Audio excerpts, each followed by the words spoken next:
हाय दोस्तों, मैं सुमित कुमार सिंह। कल मैंने इतिहास के कुछ टॉपिक के बारे में मैंने चर्चा किया था। यानी सिलेबस के बारे में, बेसिक सिलेबस के बारे में मैंने क्या किया था, चर्चा किया था।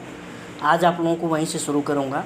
आप लोगों को मैं आधुनिक से शुरू कर रहा हूँ। जो टॉपिक है आधुनिक से शुरू करूँगा। समझ में आ रहा है क्या? 18वीं सदी का पूर्वार्ध के से मैं स्टार्ट करूँगा। समझ में आ रहा है? अब मैं आप लोगों को शुरू कर रहा हूँ 18वीं सदी का पूर्वार्ध। देखिए, पहले मैं यहाँ पे लिख दे रहा हूँ आधुनिक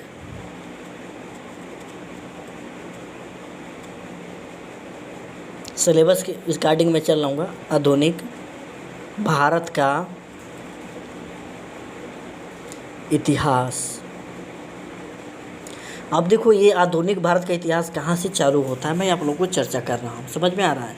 मैं इसको एक और खंड में, मैं अच्छे खंडों में आप लोगों को इसको पढ़ाऊँगा। मैं आप लोगों को बताऊँगा, आप लोगों को अच्छी तरह से समझ में आएगा। समझ में आ रहा है? तो मैं पहला खंड मान ले रहा हूँ, खंड 1। देखिए, खंड 1 में क्या लिख दूँ? 18वीं सदी का भारत। क्या? 18वीं सदी का भारत। 18वीं सदी का भारत। आई बस समझ में? ये हो गया हमारे क्या, 18वीं सदी का भारत। समझ में आ रहा है? खंड 1 में समझ में आ रहा है। अब इसके मैं 2 उपखंड बना ले रहा हूँ। क्या? 2 उपखंड। क्या होगा? 2 उपखंड मैं इसको बना ले रहा हूँ। समझ में आ रहा है? क्या है? इसके 2 उपखंड है, यहाँ पे लिख दे रहा हूँ। आई बस समझ में? इसके 2 उपखंड हैं। अब मैं इसका प्रथम उपखंड बना दे रहा हूँ। क्या? प्रथम उपखंड। खंड नहीं, उपखंड। आई बात समझ में? अब देखिए, प्रथम उपखंड में क्या लिख लूँगा? मुगल साम्राज्य का विघटन। क्या हुआ? हमारा आधुनिक भारत का इतिहास कब से चालू हुआ? जब मुगल साम्राज्य का विघटन हुआ, यानी 1707। क्या? 1707 जब औरंगजेब क्या हुआ, मारा गया। उसके बाद से क्या हुआ? उसके कई उत्तराधिकारी राज्य आए, जैसे बंगाल, अवध, हैदराबाद। उसके बाद से उसका विद्रोही राज्य भी आए। उसके बाद से उसके परिधि से बाहर का राज्य आए। उसी में क्या हुई? ब्रिटिश ईस्ट इंडिया कंपनी क्या हुई? आई व्यापार के लिए। समझ में आ रहा है? और ये क्या कि व्यापार करने के लिए आई, ठीक है। अब वो व्यापारिक कंपनी से क्या कि एक राजनीतिक शक्ति में ढल गई। क्योंकि क्या था, इनमें छोटे छोटे जो राज्य थे, समझ में आ रहा है, मुगल साम्राज्य के परिधि के अंदर जो छोटे छोटे राज्य थे, समझ में आ रहा है, उत्तराधिकारी जो राज्य थे आपस में क्या लड़ रहे थे। जैसे उसमें क्या था, अवध था। अवध के बाद बंगाल में भी था। उसके बाद से क्या था, हैदराबाद में भी था। ये सब आपस में क्या लड़ रहे थे। उसी का फ़ायदा क्या हुआ, ब्रिटिश ईस्ट इंडिया कंपनी को मिला, जो व्यापारिक कंपनी से क्या हो गई, एक क्या हुई, ऐतिहासिक शक्ति में, यानी राजनीतिक शक्ति में क्या हुई, ढल गई। समझ में आ रहा है? तो मैं उसी को मैं यहाँ पर लिखूँगा। यहाँ पर लिख दे रहा हूँ मुगल साम्राज्य। समझ में आ रहा है? मुगल साम्राज्य का विघटन, यानी क्या, मुगल साम्राज्य क्या वो विघटन हो गया। समझ में आ रहा है? विघटन तथा भारत में क्षेत्रीय राज्यों, क्या हुआ, क्षेत्रीय राज्य आ गए। समझ में आ रहा है? उसके उत्तराधिकारी राज्य भी आ गए। क्षेत्रीय राज्यों की स्थापना। समझ में आ रहा है? अब देखिए, उपखंड में क्या, मुगल साम्राज्य का विघटन हो गया, और क्या हुआ, भारत में क्या हुआ, छोटे छोटे क्या हो गए, क्षेत्रीय राज्य आ गए। अब मैं इसके पहले मैं द्वितीय उपखंड में मैं बताया था, द्वितीय उपखंड वाली, अभी मैं इसके पहले मैं बात बोला। क्या बात बोला, सुने आप लोग ना? अब देखिए, जो द्वितीय उपखंड में क्या हुआ, यूरोपीय कंपनी का आगमन हुआ। क्या हुआ? यूरोपीय कंपनी क्या, एक व्यापारिक कंपनी के रूप में आई थी, भारत में व्यापार के लिए आई थी। समझ में आ रहा है? और क्या कि धीरे धीरे व्यापारिक कंपनी से क्या, राजनीतिक शक्ति में क्या हो गई, ढल गई। ये बात को मैं द्वितीय उपखंड में लिख दे रहा हूँ। यूरोपीय कंपनी का आगमन, यहीं से क्या, यूरोपीय कंपनी का आगमन शुरू हुआ। आई बात समझ में? यूरोपीय कंपनी का आगमन तथा गतिविधियाँ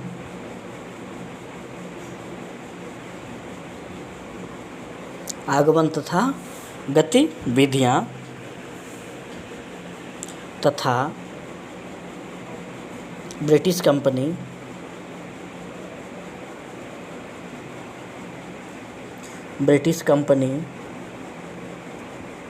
का एक व्यापारिक क्या हो गई, एक व्यापारिक कंपनी से, व्यापारिक कंपनी से किस में ढल गई, राजनीतिक शक्ति में ढल गई, राजनीतिक शक्ति में ढलना। आई थी व्यापार के लिए, लेकिन क्या की धीरे धीरे क्या की ब्रिटिश ईस्ट इंडिया कंपनी क्या की सत्ता अपना क्या की यहाँ पे संभाल ली। और सबसे बड़ी यहाँ पे क्या था, छोटे छोटे राज्य आपस में क्या रहे थे, लड़ रहे थे। समझ में आ रहा है। उसी का फ़ायदा उठाकर ब्रिटिश कंपनी क्या हो गई, एक राजनीतिक शक्ति में ढल गई। अब मैं आप लोगों को आगे बहुत अच्छी चीज़ों के बारे में आप लोगों को चर्चा करूँगा। एक मैं क्या कर रहा हूँ, डायग्राम बना दे रहा हूँ। समझ में आ रहा है। उस डायग्राम से अकॉर्डिंग मैं इसको शुरू करूँगा। यहाँ पे लिख दे रहा हूँ 18वीं सदी का पूर्वार्ध। क्या पूर्वार्ध, देखिए ये 18वीं सदी का क्या है, पूर्वार्ध है। अब मैं इसको मैं क्या कर रहा हूँ, 3 भागों में बांट दे रहा हूँ। पहला क्या, राजनीतिक,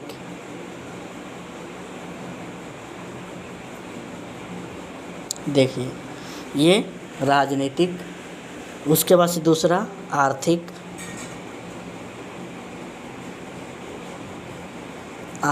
तीसरा सांस्कृतिक, क्या सांस्कृतिक। देखिए यहाँ से अब देखिए राजनीतिक में क्या हुआ, मुगल साम्राज्य का क्या हुआ, पतन हुआ। समझ में आ रहा है। और क्षेत्रीय राज्य उसके जो थे क्या हुआ, उसका धीरे धीरे क्या हुआ, उत्पन्न हुआ। समझ में आ रहा है। तो ये राजनीतिक में हम लोग इसमें लिखना पड़ेगा। समझ में आ रहा है। तो राजनीतिक में क्या हुआ, मुगल साम्राज्य का एक तरफ से क्या हुआ, पतन हो गया। मुगल साम्राज्य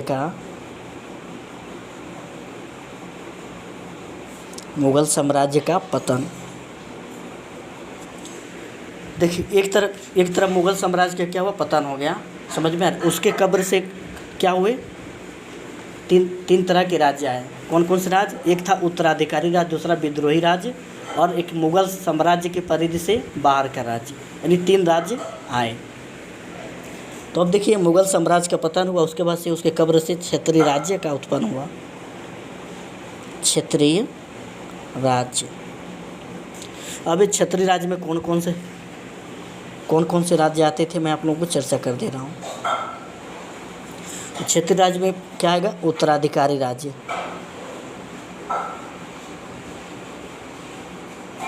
उत्तराधिकारी राज्य। देखिए जो उत्तराधिकारी राज्य थे, उत्तराधिकारी राज्य में कौन कौन से आ जाएंगे, बंगाल, अवध और हैदराबाद। समझ में आ रहा है। बंगाल, अवध और हैदराबाद कौन किस में आएंगे, उत्तराधिकारी राज्य में। अब देखिए इसमें विरोधी राज्य कौन से, विद्रोही राज्य,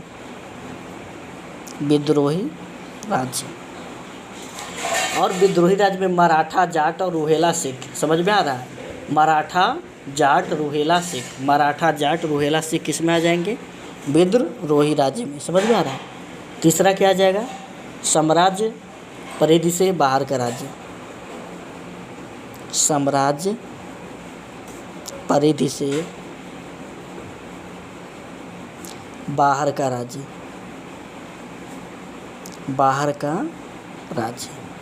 अब देखिए साम्राज्य परिधि से बाहर के राज्य में कौन कौन से राज्य आ जाएंगे, साम्राज्य परिधि से बाहर के राज्य, मैसूर, त्रावणकोर। आई बात समझ में, मैसूर और त्रावणकोर। मैसूर में राज्य में कौन था, हैदर अली टीपू सुल्तान थे, और त्रावणकोर में कौन था, मार्तंड वर्मा थे। समझ में, जिसने डचों को क्या किया था, खदेड़ दिया था। आई बात समझ में। तो क्या कौन से थे, मार्तंड वर्मा। अब ये डायग्राम आप लोगों को बहुत अच्छी तरीके से समझना पड़ेगा। अब देखो ये आर्थिक काल भी बहुत इम्पोर्टेंट है। देखो ये जो आर्थिक काल है, आर्थिक काल में क्या हो, इसको एक तरह से संकट का काल भी कहा गया। संकट का काल कहा गया। समझ में, संकट काल लिख दे रहा हूँ। और दूसरी तरफ से नई संभावना की काल, नई संभावना की काल। इसमें दो तरह से आएंगे, समझ में आ रहा है। एक तरफ से हम कहेंगे आर्थिक संकट का भी काल था, उसके बाद से नई संभावना का भी काल था। दोनों आर्थिक में दोनों तरह से हो जाएंगे। और सांस्कृतिक में क्या आ जाएगा, पतन का काल, सांस्कृतिक प्रसार का काल। पतन का काल भी इसको कहेंगे और सांस्कृतिक प्रसार का काल भी कहेंगे। क्योंकि देखो मुगल काल जो था वो बहुत ही क्या था, सांस्कृतिक अच्छी थी वहाँ उस समय, वहाँ पे समझ में आ रहा है, बहुत विकसित था। तो सांस्कृतिक काल में क्या लिखेंगे, पतन का काल, पतन का काल, यहाँ लिख दे रहा हूँ, पतन का काल और सांस्कृतिक प्रसार का काल। सांस्कृतिक प्रसार का काल। देखिए सांस्कृतिक काल में क्या आ जाएगा, पतन का काल और सांस्कृतिक प्रसार का काल। आई बात समझ में। अब मैं यहीं से आप लोगों को आगे चल रहा हूँ।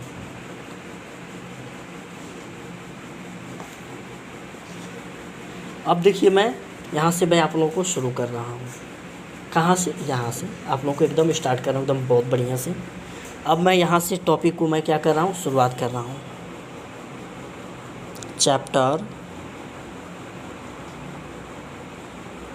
मैंने यहाँ तक इसका स्ट्रक्चर समझा दिया। आप 18वीं सदी के पूर्वार्ध में क्या क्या होगा क्या नहीं होगा, आप लोग अगर समझदार हैं तो ये जो डायग्राम है ना, बहुत इंपॉर्टेंट डायग्राम है, समझ में आ रहा है।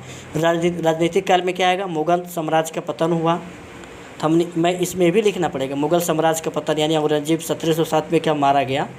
तो उसके बाद से उत्तराधिकारी राज्य है, समझ में आ रहा है। उसके बाद से कौन से राज्य है, उत्तराधिकारी राज्य। अब देखो उसमें मुगल साम्राज्य का जो क्षेत्र था, मुगल साम्राज्य का क्षेत्र था, समझ में आ रहा है। देखिए उस उत्तर पश्चिम में काबुल कंधार से लेकर के, समझ में आ रहा है, पूर्व में बंगाल और दक्षिण में कर्नाटक, यानी कृष्णा नदी तक उसका क्षेत्र था। किसका, मुगल साम्राज्य का क्षेत्र था। आई बात समझ में, मुगल साम्राज्य का क्षेत्र था। उसके बाद से देखो ये क्षेत्रीय राज्य क्या आ गए, जैसे मुगल साम्राज्य का पतन हुआ इसको क्षेत्रीय राज्य आ गए। क्षेत्रीय राज्य में कौन कौन से आया, उत्तराधिकारी राज्य। जो उसके उत्तराधिकारी राज्य थे, कौन कौन से राज्य थे, बंगाल, अवध और हैदराबाद। तो बंगाल का जो संस्थापक कौन था, मुर्शिद कुली खान, अवध का शहादत खान और हैदराबाद का निजाम उल मुल्क। और विद्रोही राज्य में कौन आ गए, मराठा साम्राज्य। मराठा साम्राज्य के बारे में आता हो, जानते हो शिवाजी के बारे में। उसके बाद से क्या है, जाट की चूड़ामन जाट, बदन सिंह जाट के बारे में। अफ़गान के बारे में, रूहेला में अफ़गान आ जाएगा, अली मोहम्मद खान आ जाएंगे। उसके बाद सिख में क्या आ जाएंगे, गुरु नानक। अब मुगल साम्राज्य के परिधि से बाहर के राज्य मंसूर राज्य, जैसे हैदर अली, टीपू सुल्तान, आप लोगों ने पढ़ा होगा, मंसूरी, सब आगे मैं आप लोगों को चर्चा करूँगा। चैप्टर 1 में मैं पहले एक डायग्राम बना दे रहा हूँ, समझ में आ रहा है। तो मैं पहले आसानी से आप लोगों को समझा दे रहा हूँ। क्या 18वीं शताब्दी के स्वतंत्र नवीन राज्य एवं उनके संस्थापक, क्या उनके संस्थापक। अब देखो यहाँ पे 18वीं शताब्दी के स्वतंत्र नवीन राज्य, उनके संस्थापक। तो इसमें मैं कहाँ से चर्चा करूँ, उत्तराधिकारी राज्य से, समझ में आ रहा है।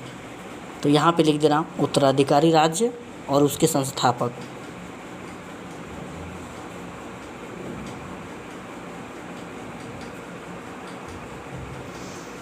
उत्तराधिकारी राज्य और उसके यहाँ पे संस्थापक लिख दे रहा हूँ, संस्थापक। तो मैंने क्या बताया था, उत्तराधिकारी राज्य में बंगाल, अवध और हैदराबाद। यहाँ पे लिख दे रहा हूँ, पहला पर बंगाल। देखो बंगाल के संस्थापक कौन थे, मुर्शिद कुली खान, मुर्शिद कुली खान। आई बात समझ में। अब देखो उसके बाद से आ जाएगा अवध। तो अवध के संस्थापक कौन थे, सआदत खान, सआदत खान, समझ में आ रहा है। जिसको बुरहान उल मुल्क कहते हैं, क्या कहते हैं, बुरहान उल मुल्क। सादत खान को हम क्या कहते हैं? बुरहान उल मुल्क। उसके बाद से क्या आएगा? हैदराबाद। क्या आएगा? हैदराबाद। अब देखिए हैदराबाद, हैदराबाद में निज़ाम उल मुल्क थे। क्या नाम था उनका? निज़ाम उल मुल्क।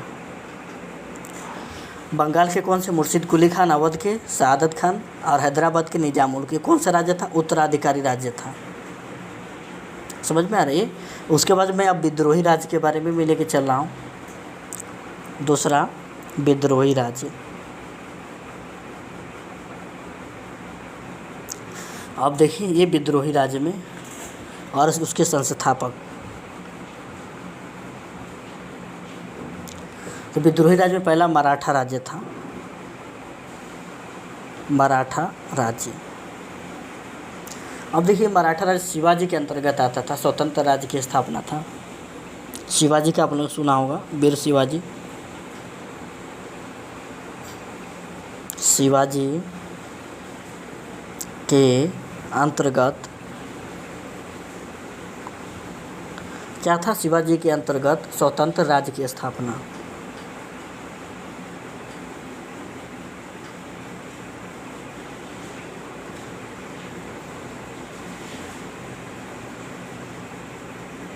अब देखिए शिवाजी के अंतर्गत क्या हुई? स्वतंत्र राज्य की स्थापना हुआ था। किसका? मराठा का।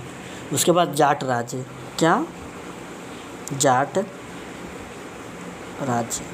अब देखिए जो जाट राज्य था, चूड़ामण और बदन सिंह जाट संस्थापक थे इसका।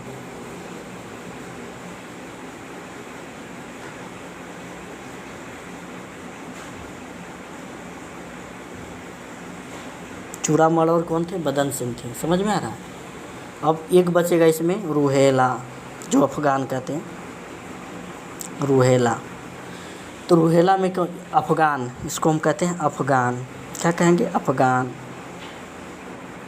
तो अफ़गान में कौन, क्या नाम था? अली मोहम्मद खान। कौन थे? अली मोहम्मद खान।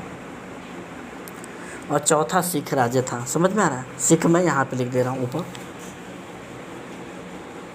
सिख राज्य। अब देखिए सिख राज्य में कौन थे? गुरु नानक जी थे। गुरु नानक। मैंने इतना आप लोगों को टॉपिक में कंप्लीट कराया। रूहेला अफ़गान, मोहम्मद अली खान थे। अब देखो मुग़ल साम्राज्य की परिधि से बाहर का राज्य, मैंने ये जो लिखवाया था ना इसके बारे में।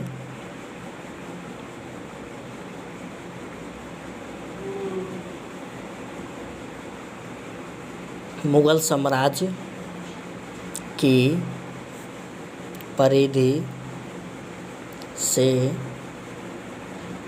बाहर के राज्य, यहाँ पे लीडर संस्थापक।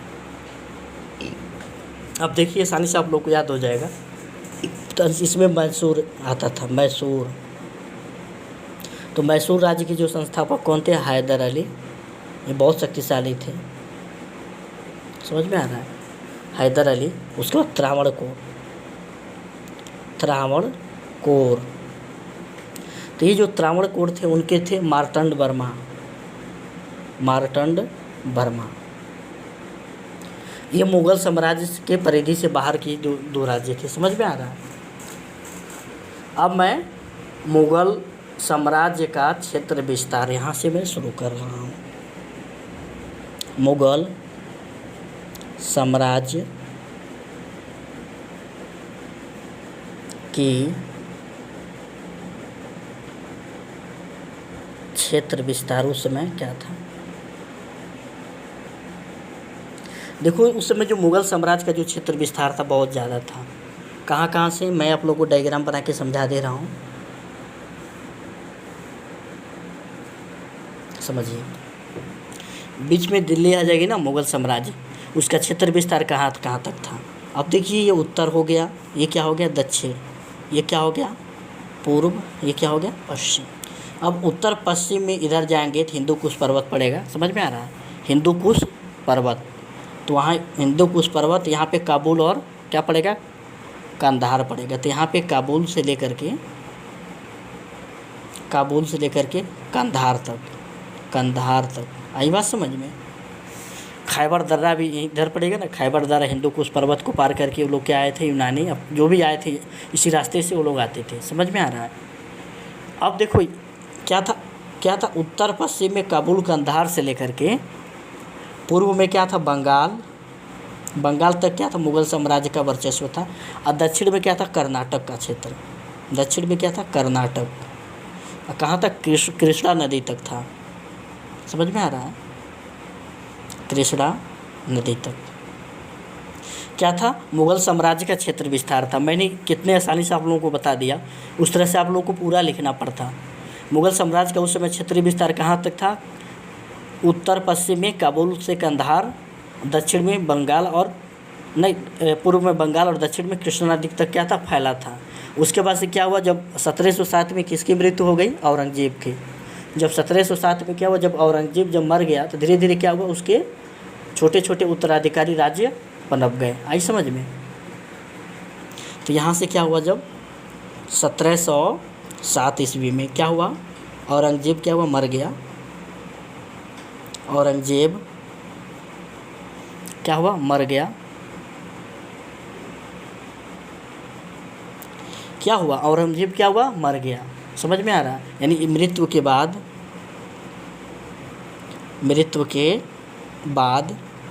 अब देखो, औरंगजेब की मृत्यु के बाद अनेक छोटे छोटे उत्तराधिकारी राज्य आए। समझ में आ रहा है। अनेक छोटे छोटे उत्तराधिकारी राज्य आए। आई बात समझ में। क्या हुआ, जब मर गए तो इसमें उत्तराधिकारी राज्य मैंने बताया था इसके पहले कौन सा, बंगाल, अवध और हैदराबाद। समझ में आ रहा है। इससे पहले मैं कुछ बेसिक चीज़ों के बारे में चर्चा कर दे रहा हूँ। 1707 के बाद औरंगजेब मारा गया, उसके बाद उसका नेक्स्ट जो उत्तराधिकारी हुआ, मुअज्जम। क्या हुआ, मुअज्जम उसको कहते हैं। क्या नाम है, मुअज्जम। वो क्या किया, 1707 से क्या हुआ, 1712 ईस्वी तक वो क्या किया, कार्यभार को संभाला, जिसको हम बहादुर शाह प्रथम कहते हैं। क्या कहते हैं, बहादुर शाह प्रथम। समझ में आ रहा है। इसको मुअज्जम को क्या कहते हैं, बहादुर शाह प्रथम। समझ में आ रहा है। इसको पुरस्कार मिला था, दंड की नीति, और इसे शाहे बेखबर कहते हैं। समझ में आ रहा है। समझ में आ रहा है। ये कौन कौन सी नीति पर पुरस्कार एवं दंड की नीति अपनाया था। समझ में आ रहा है। पुरस्कार एवं दंड की नीति अपनाई थी। समझ में आ रहा है। पुरस्कार और दंड की नीति, इसी को हम कहते हैं शाह ए बेखबर। शाह ए बेखबर। अब दूसरा जो आया, शासक जो आया, वो था जहादर शाह। क्या था, जहादर शाह। जहादर शाह। अब देखो, ये जो जहादर शाह जो थे वो कहाँ से आए, 1712 ईस्वी से कब तक रहे, 1713। एक साल तो ये रह किए, जिनको हम लंपट मूर्ख कहते हैं। क्या कहते हैं, लंपट मूर्ख। लंपट मूर्ख क्यों कहा गया, वह इजारा व्यवस्था चालू किया था। समझ में आ रहा है। उस इजारा व्यवस्था के अंतर्गत राजस्व वसूली किया के ठेके पर दे दिया, इसीलिए उसको लंपट मूर्ख कहते हैं। समझ में आ रहा है। तो यहाँ पे लिख दे रहा हूँ, लंपट मूर्ख की उपाधि मिली थी इसको, लंपट मूर्ख। और इसने क्या किया था, इजारा व्यवस्था। इजारा व्यवस्था। अब देखो, इजारा व्यवस्था था क्या, क्या किया था, राजस्व जो वसूली होती थी, राजस्व वसूली किस पे दे दिया, ठेके पर दे दिया। ठेके पर देना, ये क्या किया, ठेके पर दे दिया। तो मुअज्जम बहादुर शाह प्रथम के बाद जहादर शाह आया, जिसको लंपट मूर्ख कहते हैं, और राजस्व वसूली किया के ठेके पर दे दिया। उसके बाद आया फर्रुखसियर। क्या आया, फर्रुखसियर। अब देखिए, जो फर्रुखसियर जो आया, ये 713 से, किससे, 1713 से 1719 तक रहा। ये लग रहा है इसका कार्यकाल ठीक था। ये क्या किया, इसको घृणित कायर कहते हैं। इसको क्या कहते हैं, घृणित कायर, घृणित कायर। आई बात समझ में। आया जजिया और तीर्थकर क्या किया, हटा दिया। क्या किया था यह फर्रुखसियर, क्या किया था, जजिया और तीर्थकर क्या किया, हटाया था। जजिया तीर्थकर क्या किया, हटा दिया, हटा दिया। आई समझ में। और मैग्ना टाटा क्या किया, कंपनी को दे दिया, जिससे कंपनी क्या हुआ, आ गई व्यापार में। मैग्ना कार्टा क्या किया था, कंपनी को दे दिया था। किसको, ब्रिटिश कंपनी को। कंपनी को दे दिया। आई बात समझ में। अब एक छोटा सा बचा है हमारे पास अंतिम, मोहम्मद शाह, जिसको हम रंगीला कहते हैं, रोशन अख्तर भी इसको कहते हैं। लास्ट बचा है मोहम्मद शाह। ये मैं आप लोगों को इसलिए बता रहा हूँ कि जब मुग़ल साम्राज्य का पतन हुआ तो ये सब क्या किए, शासक बने। और ये शासक में कुछ खास काम ये लोग नहीं किए। समझ में आ रहा है। और वहीं से क्या हुआ, हमारा आधुनिक भारत का आरंभ हुआ। और बंगाल से यहाँ पे क्या हुआ, शुरू हुआ शासन। समझ में आ रहा है। तो क्या था, उस मोहम्मद शाह का शासन कहाँ से कहाँ तक था, 1719 से 1748 तक था। इसका मूल नाम था रोशन अख्तर, उपनाम रंगीला। मूल नाम क्या था, रोशन अख्तर, रोशन अख्तर। क्या नाम था, रोशन अख्तर। और उपनाम क्या था, रंगीला। उपनाम रंगीला। यहाँ तक मैंने मुग़लों के बारे में मैंने आप लोगों को चर्चा किया। जितने थे क्या थे, कुछ काम के नहीं थे, लेकिन मूल में चीज़ें कभी कभी पूछ देता है। समझ में आ रहा है। पूछ देता, लंपट मूर्ख किसे कौन थे, समझ में आ रहा है। पुरस्कार एवं दंड की नीति किसने अपनाया, साहब बेखबर किसे कहते हैं, फिर घृणित कायर कौन है, जजिया कर जो तीर्थकर हटाया था, मैग्ना टाटा कंपनी को दिया कौन था, फर्रुखसियर था, मोहम्मद शाह का नाम क्या है, रंगीला या रोशन अख्तर कहते हैं। अब नेक्स्ट क्लास में आप लोगों को मैं बंगाल से क्या करूँगा, शुरू करूँगा। मुर्शिद कुली खान से पूरा शुरू करूँगा। समझ में आ रहा है। सरफराज खान, शुजाउद्दीन, उसके बाद से अली वर्दी खान तक ये जाएगा। समझ में आ रहा है। उसके बाद मैं अवध का शहादत खान से शुरू करूँगा, बुरहान मुल्क वगैरह जो भी आएंगे, जो शुजाउद्दौला तक जाएगा। अवध में क्या जाएगा, शुजाउद्दौला। हैदराबाद कहाँ तक जाएगा, आगे तक जाएगा हैदराबाद। समझ में आ रहा है। मैं आप लोगों को आगे तक इसकी चर्चा करूँगा। ठीक, जय हिंद, जय भारत।